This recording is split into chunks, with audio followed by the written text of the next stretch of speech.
Welcome to the Dirty Side of Leadership podcast with Ron and Kristin, where leadership meets entertainment. This podcast features stories with names and certain aspects that have been changed to keep submissions private. Enjoy the show. Welcome back to the Dirty Side of Leadership podcast, episode 40, Radical Transparency. Do you really want to know how they make the sausage? Well, a lot of people say, yes, we want to know what is going on behind the scenes at my company. Ron, what are your thoughts on that? Oh, Kristin, this is a phenomenal topic because I talk to so many people who get frustrated and they want to know why certain decisions are made. Is there a method to the madness? And so I'm so glad we're tackling this topic. And if you're in leadership, you own a company, please listen to the entire episode. We want to help you. We want to help you. Yes. So we're going to dive deep into what some would call an unconventional leadership philosophy that really promises to take us into the dirty side of leadership. As I mentioned, radical transparency. It's a concept that challenges traditional norms and has been causing quite a stir. So, Ron, we're about to peel back the layers of what it means to be radically transparent in leadership. So what is the dirty side of this philosophy? Yeah, there's certainly a dirty side. And Kristin, you and I talked offline, and because I was in a federal law enforcement environment, it was always a balance of what I was allowed to share. And there are some things, and we're not minimizing that. If you work for a company and you're saying they don't get it, I'm not allowed to share certain things, we get that. But there are leaders all over the country and the world who don't share for a lot of negative reasons. So let's look at the dirty side of those. As a matter of fact, I'm going to give you 4. Number 1 is control. They literally get off on being in control. They know something that the layperson or the workers don't know. And I see that as a total form of insecurity. Have you ever worked for someone that just loved control, Kristin? I was just going to say, I know people that just love that shit. They eat it up. They love knowing something that their underlings don't know. Absolutely. I know that breed. Number 2 is power. Of course, power. They have that inside information, and it makes them feel powerful. They can exercise, a little more control. And again, I think that's a part of insecurity. Some of these people have never had any control of anything else. So they want to control their employees. Thoughts on that one? Yeah, I would say that they are closely related. But, it's really interesting because it makes me think about those people that, you've mentioned this in an earlier podcast where they're going to do, I know something, but I'm not supposed to tell you. You called it, I can't remember the catchy phrase that you called it. Foreplay. Gossip foreplay. Yes. So you'll see that type of behavior coming from this type of leader. Yeah. Oh, that's so funny you brought that up. That's in my training course, by the way. I love it. I love this one. It's the exclusive club. Everyone likes that exclusivity. You want to be a part of a club where, we got the little secret handshake and the little secret mantra.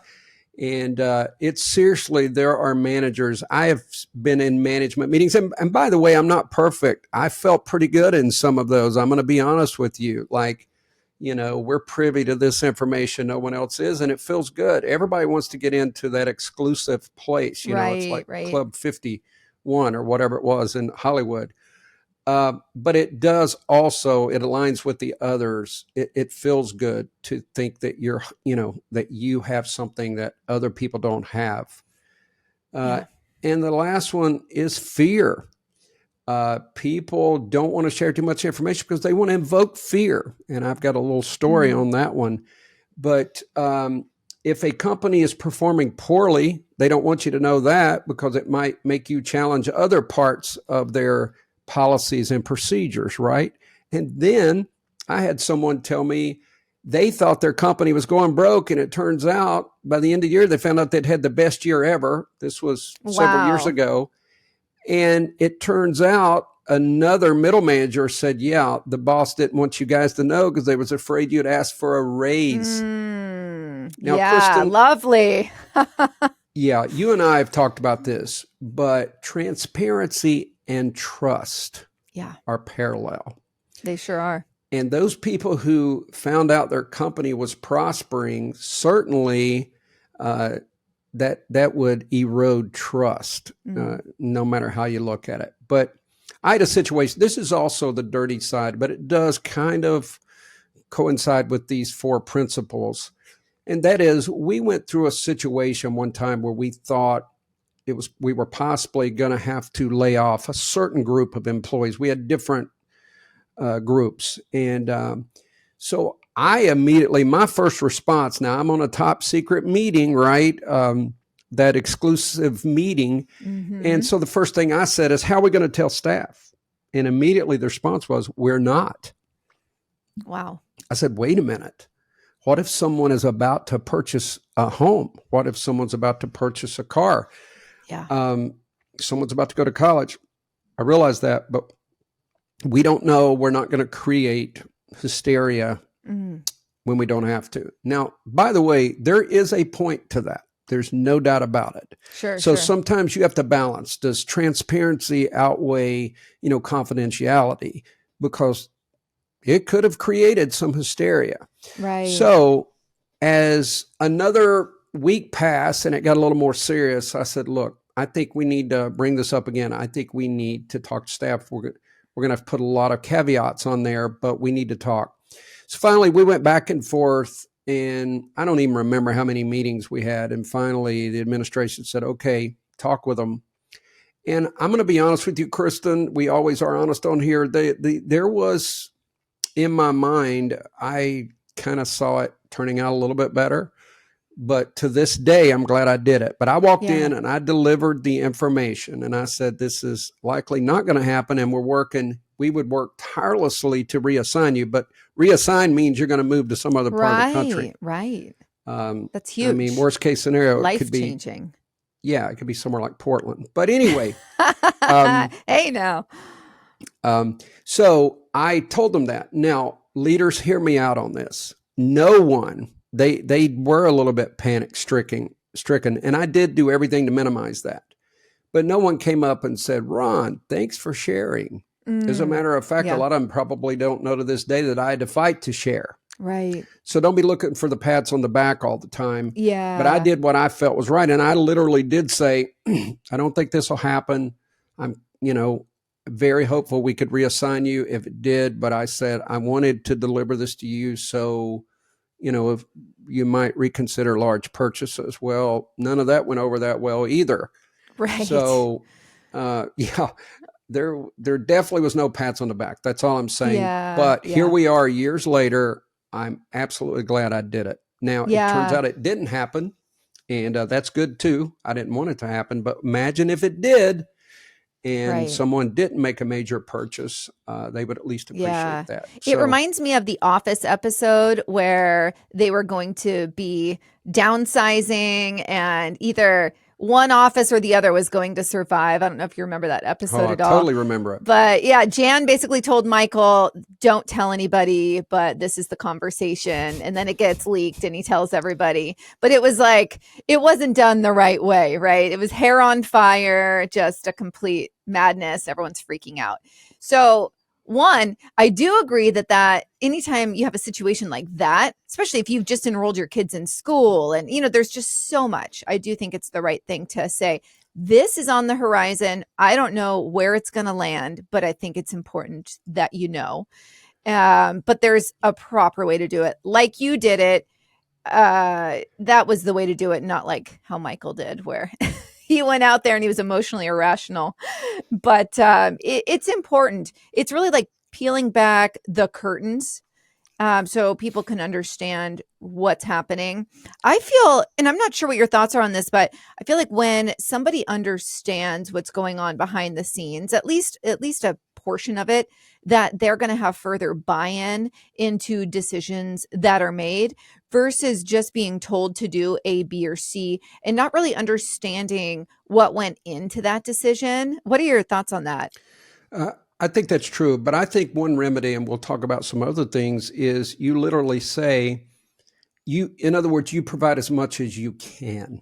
And you Right. say, I can't go into the details. Let me give you an example. When someone is terminated or someone Yeah. leaves, you're not at liberty to share the details. And I think most staff understand that. But Yeah. you can say this individual no longer works for the agency. We're going to work to, take care of their responsibilities or cross-train, whatever we have to do.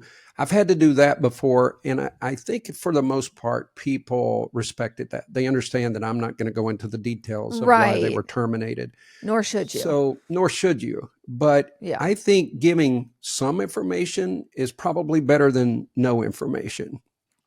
Yeah, no, I absolutely agree. And there's things, to the point of what you're talking about, there's things you're legally not allowed to share. Well, And that's absolutely. that's where there's a hard stop on.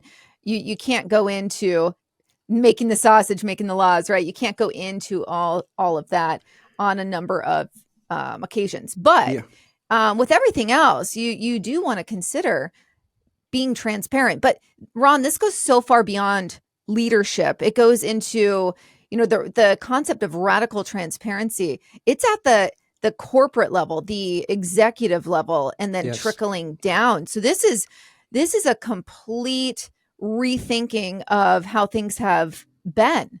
And it's not just the leadership style, because I would say I've always been a relatively transparent, I would say maybe even radically transparent leader, appropriately, right? Not oversharing. We're going to dive into the difference there. But I've always had this, but that's just me. It really should be, if you're going to commit to this leadership style, which so many people are really craving that transparency, it has to start at the top. And that's just a complete switch on how things have been done historically. Yeah.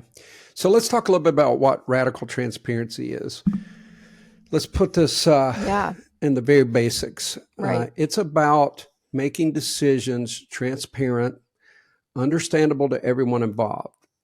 Basically, it also explains the why. Leaders explain why we made this decision. They share the decision-making process, what went into this decision, resources, people, opinions. And I think it's really good if you can, and you don't have to have a very quick turnaround as you poll the group. We're considering this. Now, I know I did that a lot with my middle managers. I would bring them in and say, this is on the table. Give me your thoughts. Give me your opinion. But from internal to external stakeholders, radical transparency is literally sharing how the sausage is made. Yeah. Thoughts? No, I think it's going to take a lot for companies they're going to have to overhaul everything they know and go in this direction. And I think it's important for people to understand this is not going to work in every business, right? Or think about like law enforcement.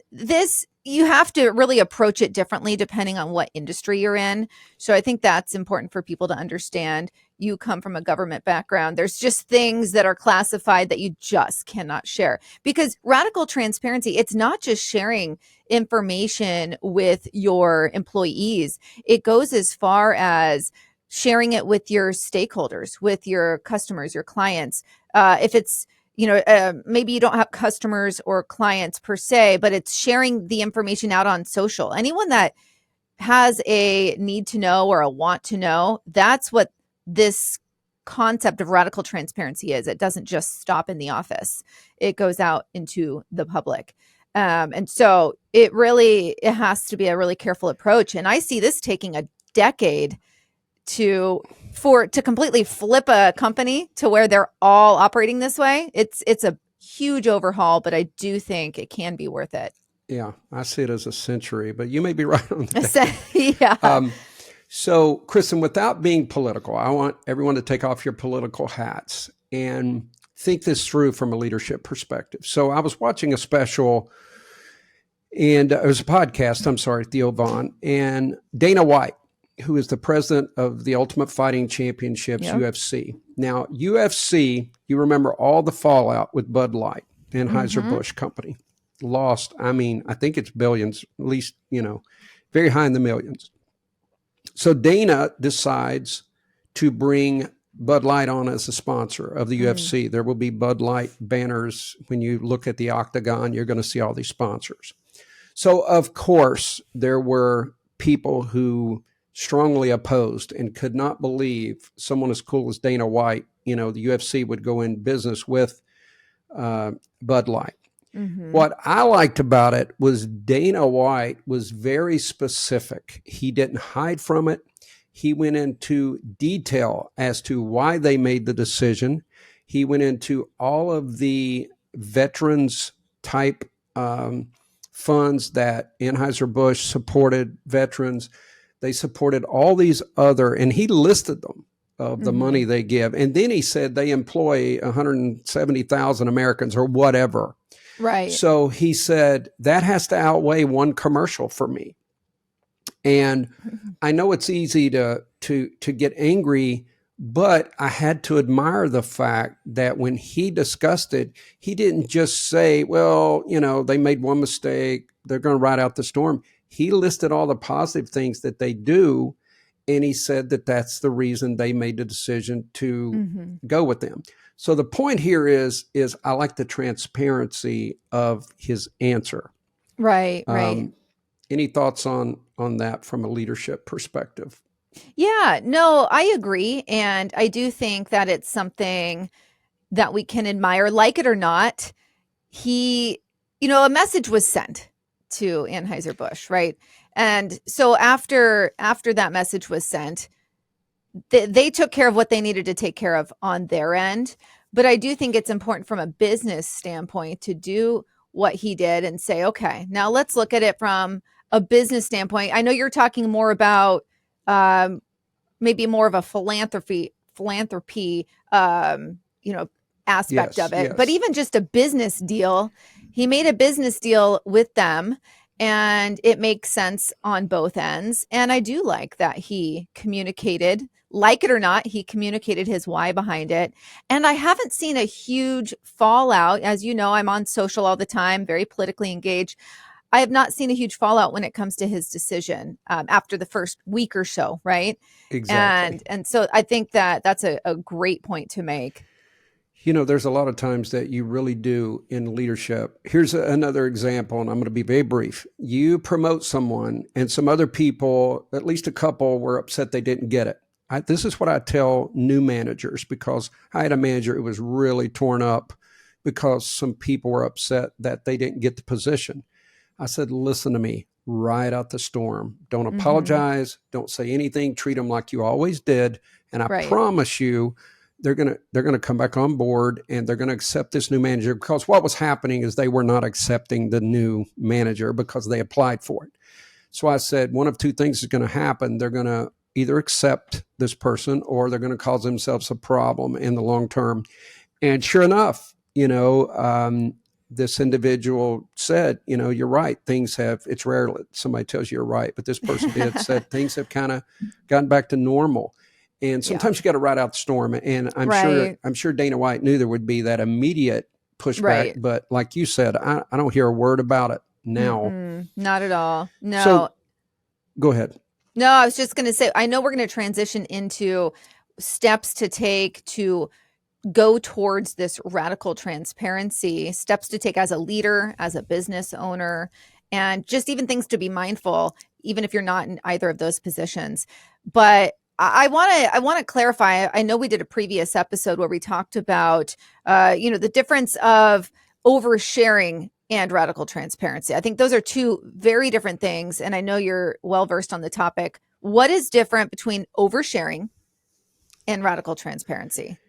Well, number one, from a business perspective, you've already said oversharing when you don't have the authority or permission, or maybe the legal right to do so. Right. But on a personal level, I think oversharing, when we talk about that, it's those people that basically tell you every component of their lives. Yeah. And Kristin, I posted something funny in our Facebook group, and it was the female. I found that meme, and it had a sign on the back of her chair. It was like, "Don't interrupt me. I can't focus. I'll talk for 2 hours," or whatever. Yeah, that was actually quite funny. Yeah. And it's those people that just can't. When you mentioned Michael, I can't believe you keep compare my leadership to Michael Scott, but that's another story. We'll talk about that offline. He has Kristin. some positives. We'll talk about that offline. Oh. As you know, it's so funny when he has a secret. Like, it is literally funny. Yeah. And you called it, or I mentioned that gossip foreplay, but that's Yeah. what we're talking about, oversharing. Yeah. It can be in a business, but most of the time, the people that I see now, they're fun. A lot of times people overshare. I mean, you know, I knew people that shared their date life, and oh my gosh, it was like watching a movie, but I would never promote that person. I'd never want to work for that person. They're usually not respected as a leader. So that's kind of what we're talking about, oversharing. Yeah. Like, you remember the old, the acronym TMI? That's come to my mind many times when I hear people talking about their personal life. Like, you want to go like TMI, you know, you need an air horn that says that. But yeah. Well, remember my example was somebody had shared that they had a tapeworm and they passed it at work. Well, trust me, that the tapeworm has been revisited multiple times. Oh, Kristin, my goodness. in front of you and behind your back. Okay. But, yeah. Hey, it wasn't mine. Go for it. Yeah, that's we've talked about that one a little bit. We want you to bring the tapeworm guy on the podcast. Like, he could be our first. Yeah. I don't know if that's going to work out. Okay, let's talk a little bit about the reasons. You know, we've talked about the personality types of people that don't want to share, but let's look at what radical transparency means for leaders. And I think this is why they get so concerned. Number one, and this is huge, admitting mistakes. And I can't lie, I've struggled with that a few times, but I did make myself and learn that if I share my mistakes, usually you're respected. Now, you know, if you do it all the time, you're going to look like an idiot. Let's keep that in mind. Yeah. But you're like, hey, I miscalled that. And the sad part is when you're a leader and you made the right call, again, don't expect people to come out and go, oh, you were right, except the brown nosers. You were right, boss. There is that balance. That's why I love this podcast. We just say whatever comes into mind. Exactly.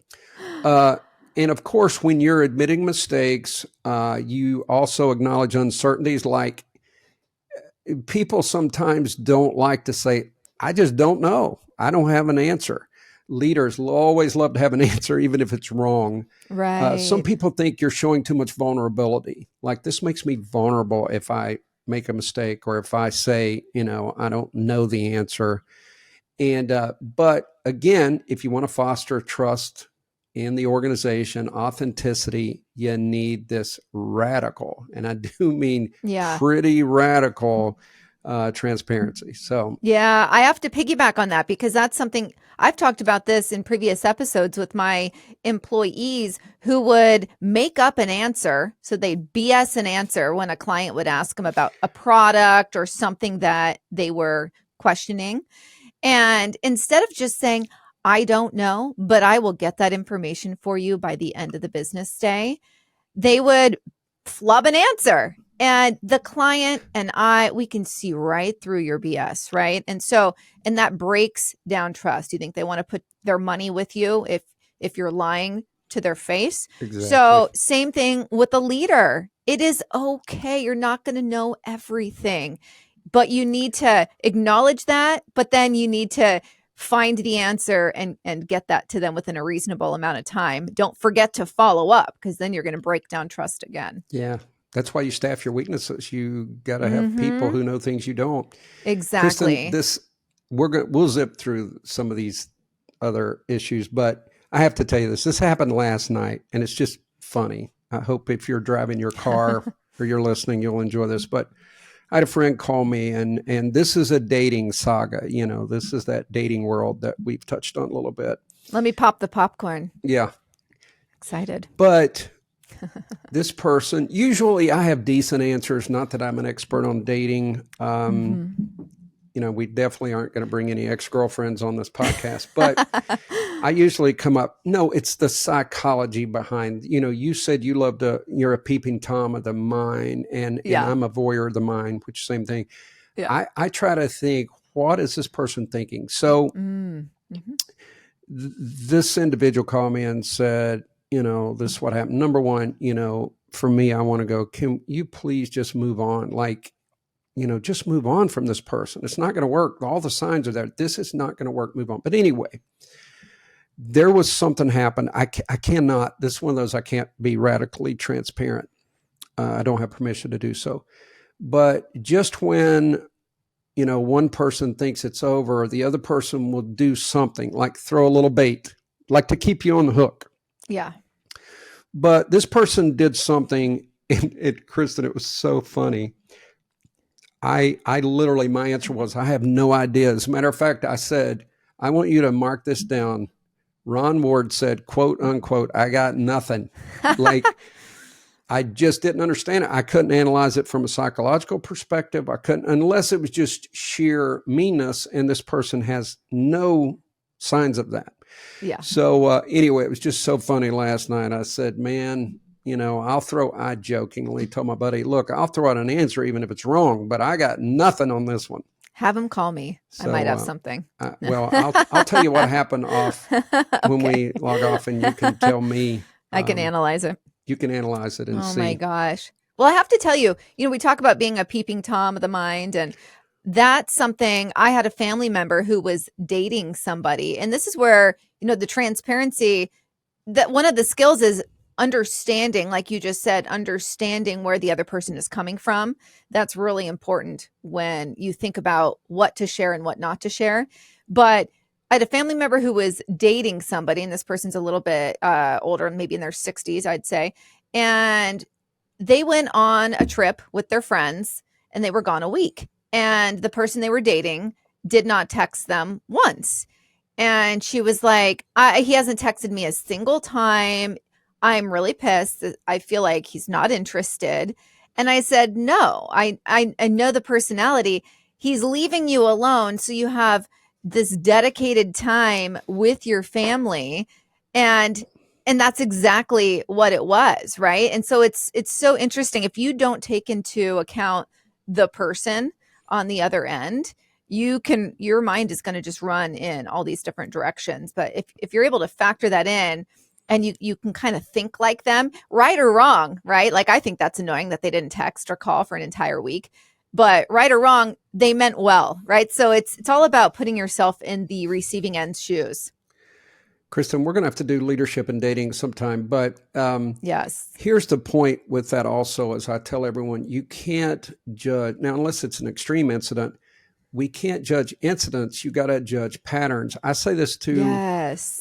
When a manager has an employee, you got to look at patterns. You and I've talked about, you bring your reputation into the room when you're wanting time off or you're interviewing for a promotion. It's all there. So if this was an individual that had already been giving her the cold shoulder, had been throwing hints, that would be different. But if it's someone like, I really want you to enjoy your family. Now, it's probably good to have said, hey, I'm going to leave you alone while you're with your family. That's called communication. Right. But, yes, it would probably have eased the tension a little bit. Yeah. So, but yeah, does this person have a pattern of that type of behavior? Do they go days without texting or whatever? Right.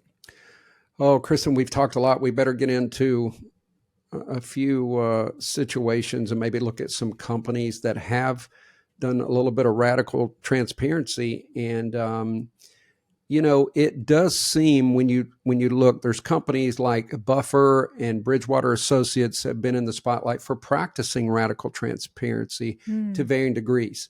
Their experiences provide intriguing insights into how this philosophy can play out in different settings. Yeah, I don't know either of those companies, but that said, are you familiar with either? No, we got this from the internet. It has to be true. It has to be true.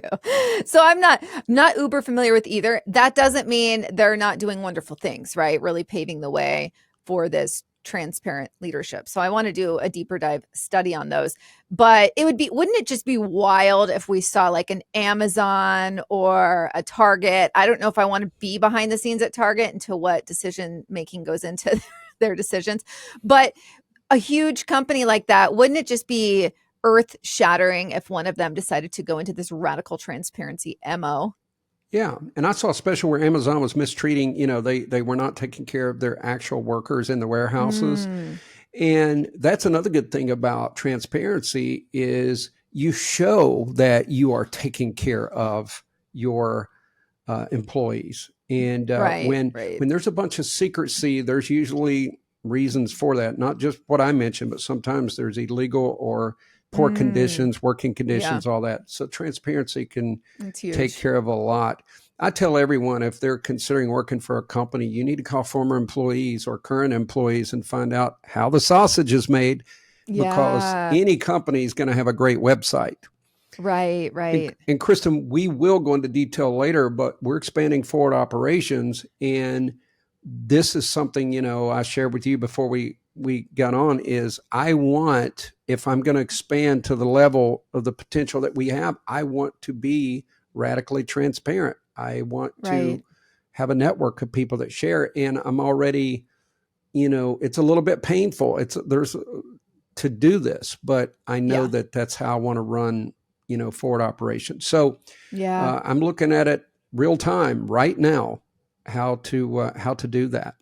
I think that's fantastic. Can Yeah, spearhead that. So increasing transparency does not mean opening your entire operation to the eyes of the public. We touched on that a little bit earlier. Some folks have gone that far where every move they make is on social, but that is not going to be the norm. So the goal really lies in figuring out what customers and what consumers want to know, understanding what aspects of the business you are actually able to share, right? We talked about some things you legally right. cannot share, and then determining the best way to get this information out to your customer. So all of that needs to be considered. So we have some steps for those going towards this radical transparency. And even if you don't want to be radical at this time, you just want to be transparent, I think it's a step in the right direction. The first one we have is understanding where you are now. Take an inventory of how you are operating as a leader, how your leader is operating, how your company is operating. Take a good look at your end-to-end supply, manufacturing, transportation chains. Knowing your company's process from start to finish helps you find the information that you're looking for, including areas that you want to showcase, and then also areas that need improvement. We've all seen this brought to light. What is that? Undercover Boss or Undercover, all those undercover shows. Yeah, yeah. Those, I used to watch those religiously when they were on. I think that is so valuable because so many leaders and let's say executives, they're clueless. Owners too, they're clueless to what's really happening day to day. Kristin, I agree. I think that show, a new manager should be forced to watch that show, because especially Yes. C-suite type level, because it's Yes. so telling. And another thing, to move to the next one, know what people care about. And I mentioned this earlier. Now, if you have a large company, you may have to do, polls, surveys, evaluations, those kind of things, and then Yeah. have your middle managers meet with people individually. But it will tell you a lot. And you always have to look that, yes, you're going to have some disgruntled negative people. You have to be aware of that. And then you Right. got the overachievers who may be trying to get in good with someone. If you can do it, the fact that they don't have to provide their identity, that's great, to Yeah. be discreet. But if you can't, you do that. But people usually will give you a good read. The midpoint will give you a good read if we're Mm-hmm. being transparent or not. Yeah, it sure will.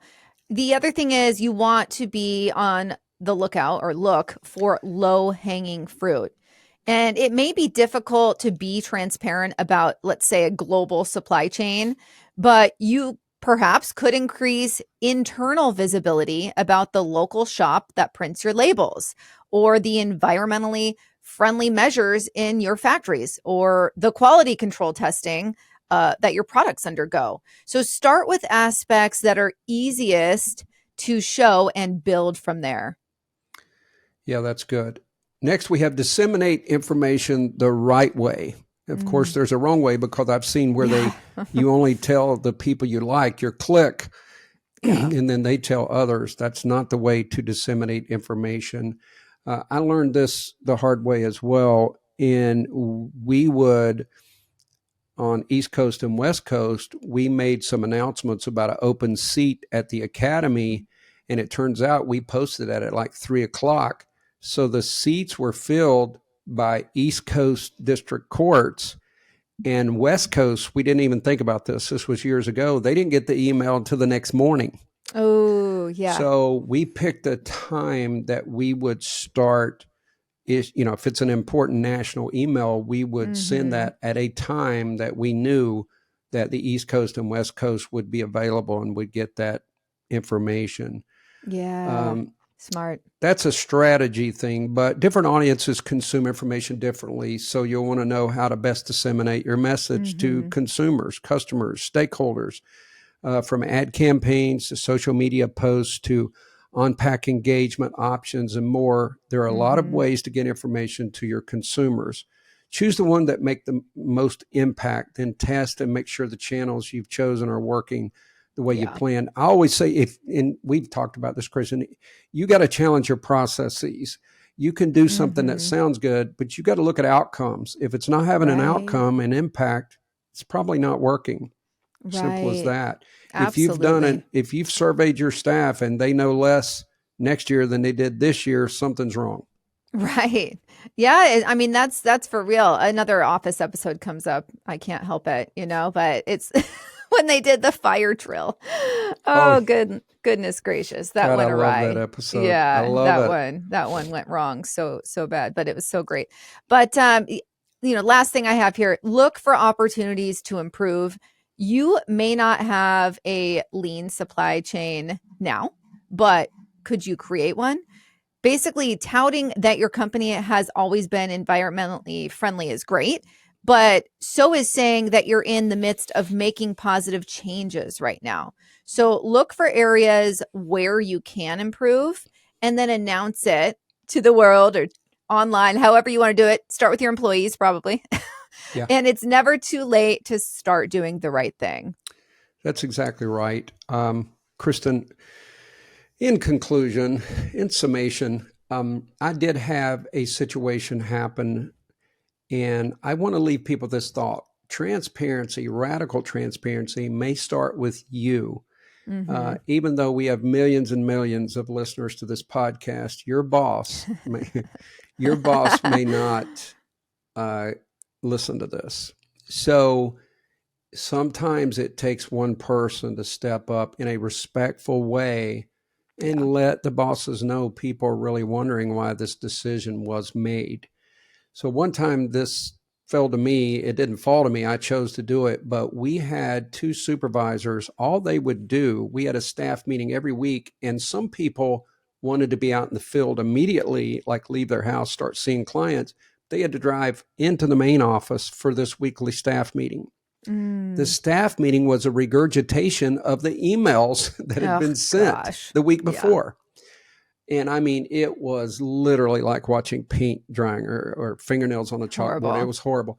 So finally, and by the way, I went to the supervisor and said, hey, this is really the emails. And their justification was, well, writing is not like verbal, and we answer questions, because they would answer a question about the email, which was maybe once per meeting. So anyway, they did nothing. So finally, I was talking to the chief, and the chief said, what do you think, how things are going? And I said, well, Chief, I can tell you a big win is that if we made these staff meetings every other week. By the way, sometimes you can't just say, stop the staff meetings. That's not going to work. You have to have some strategy. No. So I said, if you could do those twice a month instead of weekly, that would be great. And I explained pretty much why. And the next thing I know, the chief sends an email out saying the weekly meetings will now be every other week, and put a calendar on the dates.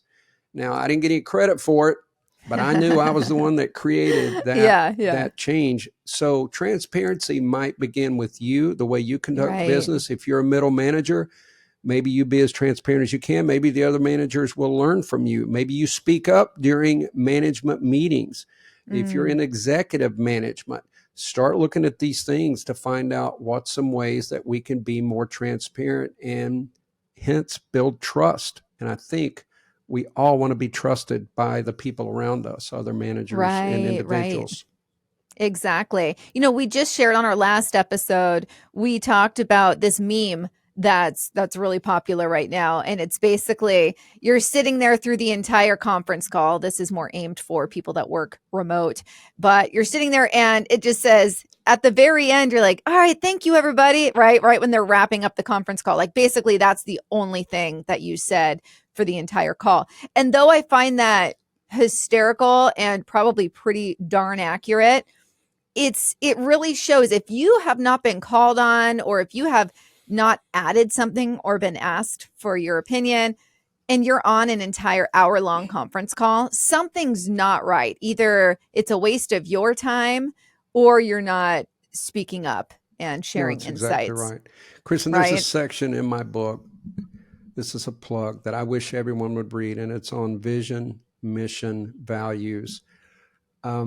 And what I explain is that people do this. They put their mission statement on their website and they think their employees know that. Employees don't even know that. If it doesn't become part of the fabric of the organization, they're not going to be thrilled to tell everyone they work there. Right. But if you're transparent and that mission and vision statement and the mission becomes a part of the day-to-day culture, then they might have something to be proud of. And I just heard, man, it freaks me out, but I was talking to someone and they go, oh my God, I love my job. And I was thinking, okay, you probably worked there for 2 weeks. Yeah. That was my response, or what I was thinking. I said, how long have you worked there? She's like, 2 years. And I That's went, what? impressive. But unfortunately, I didn't have the time. I wanted to delve into that. Like, why do you like it so much? But they were very proud of where they worked and loved their job. And I hear that so rarely. And part of what we're doing, Kristin, is we do want to help leaders and help people be more content and happy in their job. So anyway. Yeah, absolutely. And I forgot to share this earlier. We're wrapping right about now, but I just want to share. I polled my Instagram audience and we put it out on our Facebook page for the Dirty Side of Leadership. And we overwhelmingly received positive feedback saying, yes, we are on board for radical transparency, or at least transparency. I received a 98 on my Instagram. 98% said, yes, I want my company to be more transparent. And so that just really shows what we're craving as employers and employees. Right. We want transparency. Yeah, no, we do. Guys, as always, we really appreciate you listening. We are growing. We were discussing numbers before we started to record. We're really grateful and excited. And we will be announcing some other things in the new year that we're going to be doing with the podcast. Not so much format, but just where we're heading with it, especially if this growth continues. So we are really excited. Any final thoughts, Kristin? Be the leader that you were meant to be. Wait, that's my line. I stole your line. See you next week. Bye. The Dirty Side of Leadership podcast is brought to you by Forward Operations. If you'd like to book Ron or Kristin for speaking events, training, or executive coaching, visit forwardoperations.com. Be the leader you're meant to be.